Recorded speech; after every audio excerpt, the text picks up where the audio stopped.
படத்தோட ஸ்டார்டிங் சீன்லயே யாரோ ஒரு அம்மா கையில குழந்தைய வச்சுட்டு ஒரு வீட்டு முன்னாடி இருந்து பிரச்சனை பண்றாங்க. டேய் என் புருஷன் எங்கடா, என் புருஷன் என்னடா பண்ணீங்க, வெளியில போன மனுஷன் வீட்டுக்குன்னு வரலடா, என்னடா பண்ணீங்க, இங்க பாரு நல்ல நாள் அன்னைக்கு வந்து தேவையில்லாத பிரச்சனை பண்ணிட்டு இருந்தா அவளதான் கொலை பண்ணிடுவேன், தயவு செஞ்சு ஓடு, கிளம்பு கிளம்பு, என் புருஷன் இல்லாம இந்த இடத்த விட்டு நான் போக மாட்டேன்டா, நீ எல்லாம் சொன்னா கேட்க மாட்டேன் அப்படின்னு சொல்லிட்டு 4 அப்பா அப்புறாங்க. பொம்பளைன்னு கூட பார்க்காம. இவன் பேரு கண்ணன், பெரியவரோட புள்ள. இந்த பெரியவர் இந்த ஊர்லயே கொஞ்சம் பெரிய கை போல. இந்த பெரியவர் குடும்பத்துக்கும் இந்த பொண்ணோட குடும்பத்துக்கும் ஏதோ கொடுக்கல் வாங்கல பிரச்சனை இருக்கும் போல இருக்கு. அதனாலதான் இந்த பொண்ணு வந்து இப்படி சண்டை போட்டு போகுது. அப்படியே இந்த பக்கம் சீனை கட் பண்ணா இவ்வளவு நேரம் காணாம போயிட்டான்னு சொல்லிட்டு ஒரு பொண்ணு கூட போய் பெரியவர் வீட்டில் பிரச்சனை பண்ணிச்சே, அவன் வர்றான். அவன் வந்து ஒரு போலீஸ் கம்ப்ளைண்ட் கொடுக்குறான். மேடம் என் பொண்டாட்டி பிள்ளைய காணோம் மேடம். எவ்வளோ நேரத்துல இருந்தையா காணோம்? சாயந்தரத்துலேருந்து காணோம் மேடம். பெரியவர் வீட்டில் போய் ஏதோ பிரச்சனை பண்ணிட்டு வந்திருக்கா, அதுலேருந்து தான் அவன் ஃபோன் சுவிச் ஆஃப் இருக்கு, எனக்கு ரொம்ப பயமா இருக்கு மேடம் அப்படின்னு சொல்கிறாங்க. இப்போதான் நமக்கே ஒரு ஷாக்கா இருக்கு. போய் பிரச்சனை பண்ணதுக்காகவே போட்டு தள்ளிட்டானுங்களோ என்னமோ தெரியல. சரி கம்ப்ளைண்ட் கொடுத்துட்டு போ, நான் என்னன்னு விசாரிச்சு சொல்றேன் அப்படின்னு சொல்ல, இல்ல மேடம் நான் எஸ்பியை பார்த்து கம்ப்ளைண்ட் கொடுத்துக்கிறேன்னு சொல்றாரு. சொன்னா கேளுங்க சார், எஸ்பி எல்லாம் இப்போ வரமாட்டாரு, ஊர்ல வேற திருவிழா, அந்த பந்தோபஸ்துக்கு போயிருக்கிறாரு, எதா இருந்தாலும் நாங்கள் விசாரிச்சுட்டு காலையில் சொல்கிறோம் சார் அப்படின்னு சொல்கிறாங்க. அப்போ ஒன்று பார்த்தா கரெக்டாக எஸ்பி வராரு. உடனே குடுக்குடுன்னு போய் இவரும் எஸ்பி கிட்ட கம்ப்ளைண்ட் கொடுக்குறாரு. இந்த கம்ப்ளைண்ட்காகவே வெயிட் பண்ணிட்டு இருந்த மாதிரி நம்ம எஸ்ஏ ஜூரியாவும் உடனே இந்த கம்ப்ளைண்ட்டுக்கு ஆக்ஷன் எடுக்கிறாரு. இங்கே பாரியா, பெரியவர் மேலே கை வைக்கிறது சாதாரண விஷயம் கிடையாது, நான் சொல்கிறபடி செஞ்சீங்கன்னா அவர் மேலே நான் கேஸ் போடுறேன், என்ன சொல்கிறேன்? சரி சார் நீங்கள் என்ன சொன்னாலும் சரி பண்ணுறேன் சார் அப்படின்னு சொல்லி அவனும் சொல்கிறான். இந்த பக்கம் பெரியவர் வீட்டில் குடும்பத்தோடு உட்காந்து சாப்பிட்டுட்டு இருக்காங்க. அப்போ ஒரு ஃபோன் கால் வருது. பேசுறது அந்த லோக்கல் ஏரியா இன்ஸ்பெக்டர் போல. சார் கொஞ்சம் பார்த்து இருந்துக்கங்க, உங்களை என்கவுண்டரில் போகலான்னு சொல்லி எஸ்பி பேசிகிட்டு இருக்காரு அப்படின்னு சொல்லிட்டு ஃபோனை வைக்கிறாரு. இதை கேட்டதும் பெரியவர் கொஞ்சம் உசாரான மாதிரி தாங்க தெரியுது. அப்படியே இந்த பக்கம் சீனை கட் பண்ணால் மறுபடியும் நம்ம எஸ்பியை தான் காட்டுறாங்க, அதாவது நம்ம எஸ்ஏ ஜூரியா. ஆனால் இந்த எஸ்பிக்கு இந்த பெரியவர் மேலே என்ன காண்டுனே தெரியலிங்க. சாதாரண ஒரு மிஸ்ஸிங் கேஸுக்கு என்கவுண்டரில் போடலாங்கிற அளவு பேசிகிட்டு இருக்காரு. இவங்க 2 பேத்துக்குள்ளே ஏதோ ஒரு முன்விரோதம் இருக்கும் போலயே. அப்போ அந்த கூட்டத்திலே ஒரு போலீஸ்காரன், ஒருவேளை அவன் அந்த பொண்ணை எதுவுமே பண்ணலாம், என்ன சார் பண்ணுறது அப்படின்னு சொல்லி கேட்க, நான் என்ன சொல்லியிருக்கேன், என்ன பண்ணணும் உனக்கே தெரியும், காலையிலுக்குள்ளே அவங்க 2 பேர் இருக்கவே கூடாது அப்படின்னு சொல்லிட்டு அவர் அங்கே மீட்டிங்கை முடிக்கிறாரு. அப்படியே மீட்டிங் முடிச்சுட்டு வெளில வரும்போது பார்த்தா அந்த ரவி, அந்த பெரியவர் எஸ்பியை பார்த்து பேச ஆரம்பிக்கிறாரு. சார் உங்களுக்கு என்ன வேணும்னு சொல்லுங்கள், நான் பண்ணிடுறேன், ஆனால் இந்த கேஸ்லேருந்து என்னை எப்படியாவது வெளியே விடுங்க சார் அப்படின்னு சொல்லி கேட்க, ஏன் ரவி உங்களுக்கு வந்தால் ரத்தம் எங்களுக்கு வந்தால் தக்காளி சட்னியா, வீடு தேடி வந்த பொண்ணை போட்டு தள்ளிட்டு இப்போ வந்து என்கிட்ட வேறம் பேசுகிற, அதெல்லாம் ஒன்றும் பண்ண முடியாது, உன் பையனை என்கவுண்டரில் போடுறது தான், அவன் முடிஞ்சா காப்பாத்திக்க அப்படின்னு சொல்லிட்டு ரவி அனுப்பிச்சு விட்றாரு. இவங்க இப்படி பேசிட்டு இருக்க அதே சமயம் ரவியோட வீட்டில், அதாவது பெரியவர் வீட்டில் காட்டுறாங்க. போலீஸ்காரங்க அவங்க கடமையை பண்ண ஆரம்பிக்கிறாங்க. பெரியவர் வீட்டை சல்லியா தேட ஆரம்பிக்கிறாங்க. அப்படி தேடும்போது பார்த்தா பெரியவர் வீட்டு பின்னாடியிலேருந்து ஒரு பொண்ணோட டெட் பாடி கிடைக்குது. உண்மையிலேயே கொண்டு போச்சிருப்பாங்களோ, எனக்கும் சந்தேகமாக தான் இருக்குது. படம் போக தான் நமக்கே தெரிய வரும். இந்த டெட் பாடிலாம் வெளியில் எடுத்து போனதும் காணாமல் போன பொண்ணோட புருஷன், நம்ம பண்ணுறது எவ்வளோ பெரிய தப்பு, யாரோ ஒரு இறந்து போன பொண்ணோட டெட் பாடியை என் பொண்டாட்டின்னு சொல்லி கையெழுத்து போட்டு கொடுத்துருக்கேன், எனக்கு ரொம்ப கஷ்டமாக இருக்குடா அப்படின்னு சொல்லி அவன் ஃப்ரெண்டுக்கிட்ட சொல்லும்போது தாங்க நமக்கே தெரிய வருது இது ஏதோ ஒரு அனாதை போனோம்னு சொல்லிட்டு. இந்த எஸ்பி இவங்களை போட்டு தள்ளணும்னு சொல்லி பக்காவாக பிளான் போட்டிருக்காருன்னு இதுலேயே நல்லா தெரியுது. இப்போ தான் நம்ம படத்தோட விக்ரமையே காட்டுறாங்க. மளிகை கடை வச்சுட்டு 2 குழந்தை குடும்பம்னு சொல்லி ரொம்ப சந்தோஷமாக இருக்கான். நம்ம ஹீரோ மார்க்கெட் போயிட்டு திருப்பி வரும்போது பெரியவர் கூட இருந்தானே ஒரு சின்ன பையன், பார்க்க இவன் மொட்டை அடிச்ச மாதிரி இருக்கான், இவனை மொட்டை பாஸ்ன்னு வச்சுக்கோ. இந்த மொட்டை பாஸ் அங்கே நம்ம ஹீரோவோட வீட்டுக்கு முன்னாடி வந்து நிற்கிறான். அண்ணே பெரியவர் வந்திருக்காருண்ணே அப்படின்னு சொல்லி சொன்னதும் நம்ம ஹீரோவை வேகமாக போய் பெரியவரை பார்க்குறான். படத்தில் நம்ம ஹீரோ பேர் காளிங்க. காளி எனக்கு நீ ஒரு உதவி பண்ணணும், தயவு செஞ்சு முடியாதுன்னு மட்டும் சொல்லிடாத, இதுக்கு முன்னாடியே பல சம்பவம் நீ பண்ணியிருக்க, நீ பண்ண சம்பவத்தில் இருந்தால் உன் பேரை நான் காப்பாற்றி விட்டுருக்கேன், எனக்காக இந்த ஒரே ஒரு உதவி மட்டும் பண்ணு காளி அப்படின்னு சொல்லி நம்ம ஹீரோவை பார்த்து கெஞ்சுறான். இல்லைண்ணா இப்போ எனக்கு குடும்பம் குட்டின்னு ஆயிடுச்சு, இப்போல்லாம் இந்த சம்பவத்தை நான் பண்ணுறதில்ல, தயவு செஞ்சு மன்னிச்சிடண்ணா அப்படின்னு சொல்ல, காளி இப்போ நான் யாரை நம்பாதுன்னு எனக்கு தெரியல, நீ ஒருத்தன் தான் என் நம்பிக்கையான ஆள், நீ மட்டும்தான் முடிப்ப அப்படின்னு சொல்லி பெரியவர் கெஞ்ச ஆரம்பிக்கிறாரு. சம்பவம்னு சொன்னானுங்களே, என்ன சம்பவம்னு பார்த்தா இப்போதாங்க நமக்கே தெரிய வருது, அந்த எஸ்பியை போட்டு தள்ளணுமா, அதுக்கு தான் நம்ம ஹீரோட ஹெல்ப் கேட்டு வந்திருக்காரு இந்த பெரியவர். அடப்பாவிகளா, போலீஸ்காரனே போடலான்னு சொல்லி பிளான் பண்ணுறாங்களே, போலீஸே போட்டு தரலான்னு சொல்லி பிளான் பண்ணுறானுங்கன்னா அந்த அளவுக்கு பெரியவர் நம்ம ஹீரோக்கு ஏதோ ஒன்று செஞ்சிருப்பார் போல். வீட்டில் இருக்கிறவங்களும் இவரோட போவாத, போனால் ஏதாவது பிரச்சனை தான் வரும் அப்படின்னு சொல்லி எவ்வளவோ தடுக்கிறாங்க. ஆனால் இருந்தாலும் நம்ம ஹீரோ பெரியவர் தான் முக்கியம்னு சொல்லிட்டு அங்கேருந்து கிளம்பி வந்துடுறாரு. இந்த மொட்டை பாஸ் ஒருத்தான் தானே, அவனை கூட்டிகிட்டு போய் எஸ்பி வர்ற வழியில் ஒரு இடத்துல குழி தோண்டி பாம்பு வைக்கிறாங்க. கரெக்டாக நம்ம ஹீரோ அந்த பாம்பெல்லாம் செட் பண்ணி வெடிக்க வைக்கிற சமயம் திடீர்னு பார்த்தா இந்த மொட்டை பாஸ்க்கு வலிப்பு வந்துடுது. இதில் தடுமாறி அந்த மொட்டை பாஸ் பாம்பு மேலே விழுக போக நம்ம ஹீரோ விழுந்தா வெடிச்சிருன்னு சொல்லிட்டு நம்ம ஹீரோ அவனை போய் காப்பாற்ற போறாரு. இதனால எஸ்பியோட வண்டியோ ஜஸ்ட் மிஸ்ல பாம்பில் வெடிக்காமல் தப்பிச்சு போயிருதுங்க. இங்கே என்ன நடந்துச்சு அப்படிங்கிற அப்டேட்டை அந்த பெரியவருக்கு கொடுக்க அந்த மனுஷன் செம்ம காண்டாயிராருங்க. எனக்கு என்ன பண்ணுவே தெரியாது காளி, அந்த எஸ்பி சாகணும், எப்படியாவது அவனை கொன்று அப்படின்னு மட்டும் சொல்லிட்டு ஃபோனை வைக்கிறாரு. அப்போ பக்கத்தில் பெரியவர் பையனும், அப்பா அந்த காளியை பற்றி உனக்கு தெரியாது, அவனை மட்டுமே நம்பிட்டு இருக்காத, வேற யாராவது வச்சு அந்த எஸ்பியை போடப்பாரு, அந்த காளி எப்பேற்பட்டவன்னு உனக்கு தெரியும், டே நாயை எப்படினாலும் தட்டி கொடுத்தாண்டா வேலை வாங்கணும், அவனை எப்படி வேலை வாங்கணும் எனக்கு தெரியும் அப்படின்னு சொல்லும்போது தான் தெரியுது நம்ம ஹீரோவை எந்த ரேஞ்சில் அவனுங்க வச்சுருக்காங்க அப்படின்னு சொல்லிட்டு. இவ்வளோ பிரச்சனைக்கு மத்தியிலையும் நம்ம ஹீரோ அந்த பெரியவருக்கு உதவி பண்ண என்ன காரணம்னு பார்த்தீங்கன்னா அவன் குடும்பம். போன சீனில் பெரியவரோட பையனை ஃபோன் பண்ணி மிரட்டியிருப்பான், எனக்கு ஏதாவது ஆச்சுன்னா அவன் குடும்பத்தையே போட்டு தலைவன்னு சொல்லிட்டு. அதனால தான் நம்ம ஹீரோ இவ்வளோ கஷ்டத்துலையும் அவங்களுக்கு உதவி பண்ணுறான். இந்த எஸ்பி எப்படியே போட்டு தள்ளுன்னு சொல்லிட்டு நம்ம ஹீரோ அவனை ஃபாலோ பண்ணி போகிறான். அந்த எஸ்பியோ கோயிலில் ஒரு ஃபங்க்ஷனில் இருக்காரு. அப்போ தான் நம்ம ஹீரோ நோட் பண்ணுறாங்க, நம்ம ஹீரோவோட குடும்பத்தை சுற்றி 2 பேர் ஃபாலோ பண்ணிட்டு வந்துருக்காங்க. அப்போது அந்த பெரியவரோட பையன் சொன்னது நிஜம் அப்படின்னு சொல்லி நம்ம ஹீரோக்கு தெரிய வருது. அது மட்டும் இல்லாமல் பார்த்தா அந்த கூட்டத்திலேயே பெரியவரோட பையன் ஸ்டேஜுக்கு பின்னாடி ஒளிஞ்சிருக்கிற விஷயமும் நம்ம ஹீரோ நோட் பண்ணியிருப்பான். இதுக்கு மேலே இந்த இடத்துல எஸ்பி வச்சு ஒன்றும் பண்ண முடியாதுன்னு சொல்லிட்டு நம்ம ஹீரோ அங்கேருந்து கிளம்பி வந்துடுறான். எஸ்பிஓ ஃபங்க்ஷன்லாம் முடிச்சுட்டு செம்ம டயர்டில் வீட்டுக்கு போகலாமேன்னு சொல்லி கிளம்பி வந்துட்டு இருக்கும்போது திடீர்னு பார்த்தா நம்ம ஹீரோ முன்னாடி வந்து நிற்கிறாங்க. இதை அந்த மனுஷன் சுத்தமாக கொஞ்சம் கூட எதிர்பார்க்கல. ஆனால் நம்ம ஹீரோவை பார்த்ததும் எஸ்பியோட மூஞ்சியில் ஒரு மரண பயம் மட்டும் நமக்கு நல்லாவே தெரிய வருது. கூட இருக்க ஒரு போலீஸ்காரனை கூப்பிட்டு அவனை நல்லா செக் பண்ணி அதுக்கப்புறம் இங்கே அனுப்பு அப்படின்னு சொல்லி சொல்கிறான். ஏன் அப்படி சொல்கிறான் அப்படின்னு சொல்லி நமக்கும் தெரியல. அவனை செக் பண்ணி பார்த்துட்டு அவங்ககிட்ட எதுவும் இல்லை சார் அப்படின்னு சொல்லி அனுப்பி வைக்கிறான். என்ன காளி எப்படி இருக்க, வீட்டில் எல்லாரும் எப்படி இருக்காங்க? நீங்கள் பெரியவர் பையனாக தானே தெரியுங்க, அவன் எங்கே இருக்கான்னு எனக்கு தெரியும், நான் சொல்கிறேன். ஆனால் அதுக்கு முன்னாடி என் குடும்பத்தை நீங்கள் காப்பாற்றணும்.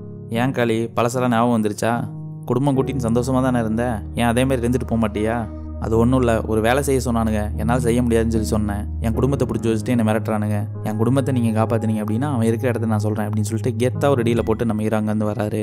ஆனால் நம்ம ஹீரோவோட மனசில் என்ன இருக்குன்னே தெரியலிங்க. இந்த பக்கம் எஸ்பியை போடுறேன்னு சொல்லிட்டு பெரியவர்கிட்ட பேசிட்டு பெரியவரோட பையனை காட்டி கொடுக்குறேன்னு சொல்லி எஸ்பி கிட்ட அவன் குடும்பத்தை சேஃப்டி பண்ண சொல்லி கேட்குறான். என்ன பிளானில் இருக்கானே தெரியல. இவ்வளோ நேரமாக சம்பவம்னு சொல்லி சொல்கிறாங்களே, அது என்ன சம்பவம்னு சொல்லி இப்போ தான் நமக்கு ஒரு ஃப்ளாஷ்பேக் போகிறாங்க. கல்யாணம் நடக்கும்போதே நம்ம ஹீரோக்கு கையில் ஒரு குழந்தை இருக்கும். அந்த குழந்தை வேற ஒருத்தருக்கு பிறந்தது போல். நம்ம ஹீரோ அந்த கல்யாண மண்டபம் ஃபுல்லாமே அவன் ஃப்ரெண்டு திலீப்புங்கிறவன் தேடிட்டு இருக்கான். 2 பேரும் ரொம்ப க்ளோஸ் ஃப்ரெண்ட்ஸ் போல். முகூர்த்தத்துக்கு நேரமாயிடுச்சு, வந்து தலையை கட்டுங்கோ அப்படின்னு சொல்லி ஐயர் கூப்பிட அப்போ கூட திலீப் எங்கன்னு சொல்லி இந்த மொட்டை பாஸ் கிட்ட விசாரிக்கிறான். இந்த மொட்டை பாஸ் அப்போவே இந்த பெரியவர் கூட வந்திருக்கான்னா பார்த்துக்கோங்களேன். ஆனால் வந்துருவார்ண்ணா, நீ தாலியை கட்டினான்னு சொல்லிட்டு எப்படியோ சமாளித்து நம்ம ஹீரோவை தாலி கட்ட வைக்கிறாங்க. கல்யாணம் முடிஞ்சதும் அந்த எஸ்பி அங்கே என்ட்ரி ஆகிறாருங்க. அப்போவும் இந்த ஊருக்கு எவ்வளோ தான் எஸ்பியாக இருந்திருப்பார் போல். அந்த பெரியவர் பார்த்து பேச ஆரம்பிக்கிறாரு. நீ பாருங்க ரவி, ஒரு சின்ன பிரச்சனையாயிடுச்சு. இந்த இவன் தான் பெரியவரோட மருமகன், காளி கூட சுற்றிட்டு இருப்பானே, அவன் பேர் என்ன திலீப்பா. அவனை ஸ்டேஷனில் கூட்டு போய் விசாரிக்கும்போது ஒரு சின்ன பிரச்சனை ஆயிடுச்சு, அடிச்சதை செத்து போயிட்டான். இப்போ அவன் குடும்பத்தை சேர்ந்தவங்க யாருமே பாடி வாங்க மாட்டேங்கிறாங்க. காளி வந்து சொன்னால் தான் பாடி வாங்குவேன்னு சொல்கிறாங்க. நீங்கள் எப்படியாவது காளிகிட்ட பேசி இந்த டெட் பாடி வாங்க வைங்க, உங்களுக்கு என்ன வேணுமோ பெரியவர் சிறப்பாக செய்வார். என்ன சொல்கிறீங்க? பெரியவருக்கே தெரியும், ரொம்ப நாளாக ஒரு மைண்டிங் கான்ட்ராக்ட் இழுத்துட்ருக்கு, அதை அவர்கிட்ட சொல்லி என் பேரில் எழுதி முடிங்க, இந்த விஷயத்தை நான் பார்த்துக்கிறேன் அப்படின்னு சொல்லிட்டு நம்ம எஸ்பி அங்கேருந்து அனுப்பிச்சி வைக்கிறாங்க. எஸ்பி இந்த பக்கம் போனதும் நம்ம ஹீரோக்கு கால் பண்ணி, காளி உன் ஃப்ரெண்டு திலீப்பை போட்டு தள்ளினது வேற யாரும் இல்லடா, பெரியவரோட மருமகன் தான். உனக்கு என்ன பண்ணுன்னு தெரியும், நான் சொல்ல வேண்டாம், நீ பண்ணுறதை பண்ணு, நான் பார்த்துக்கிறேன் அப்படின்னு சொல்லிட்டு ஃபோனை வச்சிடறாங்க. நம்ம ஹீரோக்கு நல்லா கொம்பு சீவி விட்டானுங்க. கல்யாணம் முடிஞ்ச கையோட இன்னும் நம்ம ஹீரோ ஃபர்ஸ்ட் நைட்டு கூட ரெடி ஆகலை. ஆனால் அதுக்குள்ளேயும் இப்படி ஒரு நியூஸை கேட்டதும் சும்மா இருப்பாரா? இத்தனை வருஷம் 1 மண்ணா கூட சுற்றினவன் உடனே இங்கேருந்து கிளம்பி போகிறாரு. பெரியவர் மருமகனும் வீட்டை சுற்றி ஆளை போட்டு நம்ம ஹீரோக்காக வெயிட் பண்ணிட்டு இருக்கான். இவனுக்கு இந்த விஷயம் தெரிஞ்சிருச்சு, நம்மளை போட வருவான்னு சொல்லி அவனுக்கும் தெரிஞ்சிருச்சு. நம்ம ஹீரோவா ஏகப்பட்ட ஆளுகளை கூப்பிட்டு போய் வீட்டுக்குள்ளே பாமெல்லாம் போட்டு உள்ளே போகிறான். சரி இவனை போட தான் போகிறான்னு நம்மளும் ஆர்வமாக எதிர்பார்த்துருக்கு. அதே சமயம் என்ன நினச்சான்னு தெரில, எதுவும் பண்ணாமல் அங்கேருந்து அவன் கிளம்பி வந்துட்டான். நேரம் எங்கே போகிறான் தெரியுமா? எஸ்பி ஆஃபீஸ்க்கு தான். அங்கே தான் அந்த பெரியவர் உட்காந்துட்டு இருக்காரு.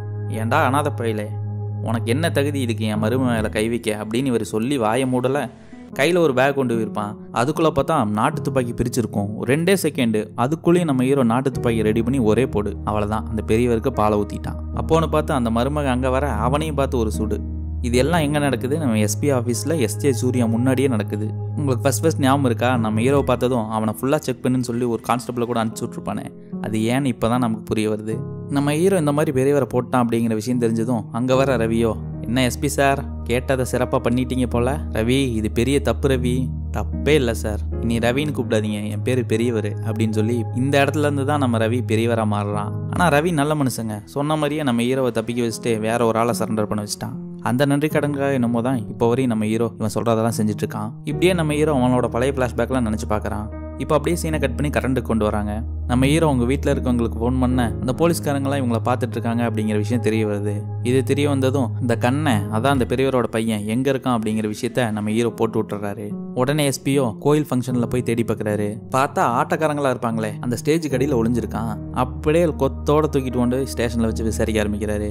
கண்ணா உங்கள் அப்பா எங்கே இருக்காருன்னு சொல்லிட்டு உன்னை நான் விட்டுறேன். யோ எஸ்பி, நீ யார் எப்பேற்பட்ட ஆள்னு எனக்கு தெரியாதா?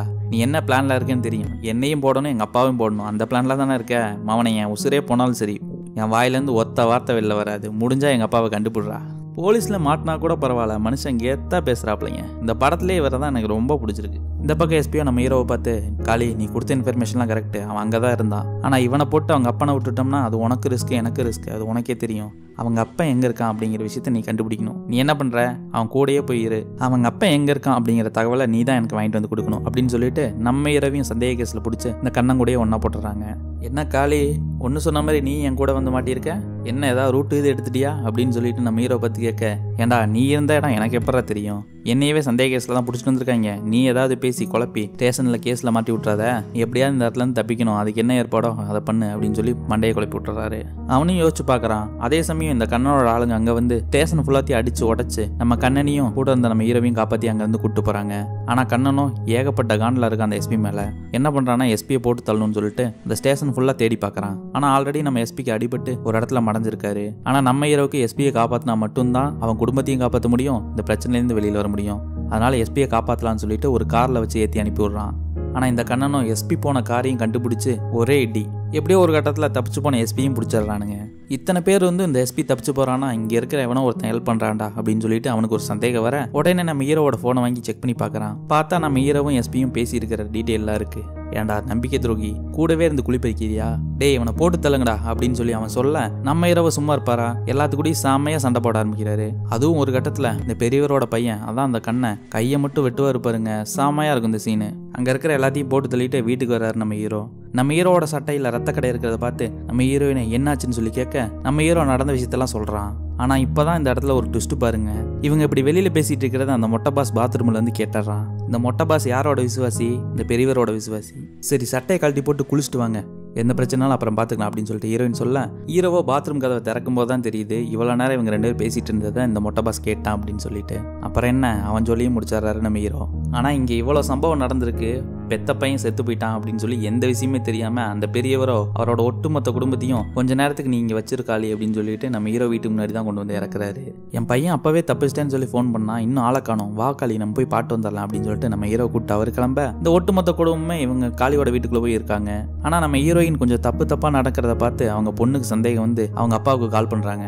அப்பதான் அவருக்கும் நம்ம ஹீரோ மேல கொஞ்சம் சந்தேகம் வர ஆரம்பிக்குது. காப்பாத்த இவனும் தான் கூட போனான், ஆனா இப்போ இவன் மட்டும் தனியா வந்திருக்கான். இப்போ கூட போனவங்களா என்ன ஆனாங்க, செம்ம அடி அடிக்கிறாங்க. என் பையன் எங்கடான்னு கேட்டு நம்ம ஹீரோவை ஒரு கட்டத்துக்கு மேல மனுஷன் நிக்க கூட முடியல, அவ்வளோ அடி. இருந்தாலும் அதையும் மீறி நம்ம ஹீரோ சண்டை போட பாக்குறான். ஆனா ஒரு கட்டத்துக்கு மேல சுத்தமா முடியல. இப்ப சைட்ல பார்த்தா அந்த கண்ணை யூஸ் பண்ற கார் நிக்குது. டே இது என் பையன் யூஸ் பண்ற கார் தானே, டே அந்த காரை போய் செக் பண்ணி பாருங்கடா அப்படின்னு சொல்லி அனுப்பிவிட அவனுங்களும் வந்து ஓபன் பண்ணி பாக்குறானுங்க. பார்த்தா எல்லாருக்கும் ஒரு ஷாக்கு. நானும் கூட நினைச்சேன் கண்ணனோட டெட் பாடியை தான் காருக்குள்ள வச்சிருப்பானு சொல்லிட்டு. உள்ள பார்த்தா எஸ்பி இருக்காரு. என்ன ரவி, என்ன கொள்ள நீ இவனை அனுப்புன, ஆனா கடைசியில் அவன் உன் பையனவே கொண்டுட்டான்டா அப்படின்னு சொல்லி சொல்ல இதை கேட்டதும் நம்ம பெரியவருக்கு அதான் ரவிக்கு செம்ம காண்டாகுது. துப்பாக்கி எடுத்து எஸ்பிவே போட்டு தள்ளிட்டாரு. டே என் பையனுக்கு ஒன்றும் ஆகல, அவன் போய் தானே சொல்றான், தயவு செஞ்சு என் பையன் எங்க இருக்கான்னு சொல்றா அப்படின்னு சொல்லிட்டு இன்னும் கெஞ்சி கேட்டுட்டு இருக்காரு. இப்போ என்னையா உனக்கு உன் பையன் தானே வேணும், அந்த கார்ல இருக்கான் போய் பாரு அப்படின்னு சொல்லி சொல்ல இவங்க எல்லாருமே ஒட்டு மொத்தமா போய் அந்த கார் டிக்கியை ஓபன் பண்ணி பாக்குறாங்க. ஓபன் பண்ணி பார்த்தா இந்த எஸ்பியை கொல்றதுக்காக வச்சிருந்தாங்களே வெடிகுண்டு, அது எல்லாமே அந்த காருக்குள்ள இருக்கு. அதோட லிவர் நம்ம ஹீரோவோட காலில் இருக்கு. ஒரே இல்லு அந்த பாம்பு வெடிக்க அந்த இடத்த சுத்தி இருந்த 10 மீட்டருக்கு எதுவுமே இல்லை, பஸ்பம் ஆயிருது. இவ்வளவு சம்பவத்தையும் செஞ்சுட்டு நம்ம ஹீரோவோ அந்த பெரியவரோட ஒய்ஃபை பார்த்து, அம்மா நான் இதெல்லாம் வேணும்னு பண்ணல, உங்க வீட்டில் இருக்கவங்க தான் என் குடும்பத்து மேல கை வைப்பேன்னு சொன்னாங்க, அதனாலதான் இவ்வளவு சம்பவம் சொல்லிட்டு போவான் பாருங்க. இந்த சீனு செம்ம மாசா இருக்குங்க. அவன் குடும்பத்துக்கு ஒண்ணுன்னா எவ்வளவு தூரம் இறங்கி அடிப்பான் அப்படிங்கிறத நமக்கு தெளிவா காட்டான் நம்ம ஹீரோ. இதுக்கு மேல இங்க இருந்தா நம்ம ஹீரோவை போட்டுருவானுங்களே, அதனால ஊரை கழி பண்ணிட்டு அங்கிருந்து கிளம்பி போறான். அப்பதான் பஸ்ல ஒரு சீன் காட்டுறாங்க. ஃபர்ஸ்ட் இந்த சம்பவம் எல்லாம் நடக்கிறதுக்கு யாரு காரணம், ஒரு புருஷன் பொண்டாட்டியை காணன்னு வந்து கம்ப்ளைண்ட் கொடுப்பாங்களே, அவங்க இந்த பஸ்ல வர்றாங்க. ஏன்டி தலை சுத்தி கீழே வந்துட்டேன்னு சொல்றேன், உன்னை காப்பாத்தினாரே அவருக்கு ஒரு நன்றியா சொல்லியா அப்படின்னு சொல்லி அந்த புருஷங்காரன் கேட்கும் போதாங்க நமக்கே தெரிய வருது அந்த பொண்ணு மயக்கம் போட்டு கீழே விழுந்திருக்கு. ஆனா இது தெரியாம இங்க எவ்வளவு பெரிய பிரச்சனை நடந்து எத்தனை பேர் செத்து பாப்பா இப்படியே காட்டி இந்த படத்தை இங்க முடிக்கிறாங்க. படம் எப்படி செம்மையா இருந்துச்சா? இப்பதான் நீங்க நம்ம சேனலுக்கு ஃபர்ஸ்ட் டைம் வரீங்க அப்படின்னா லைக் பண்ணி சப்போர்ட் பண்ணுங்க. தேங்க்யூ.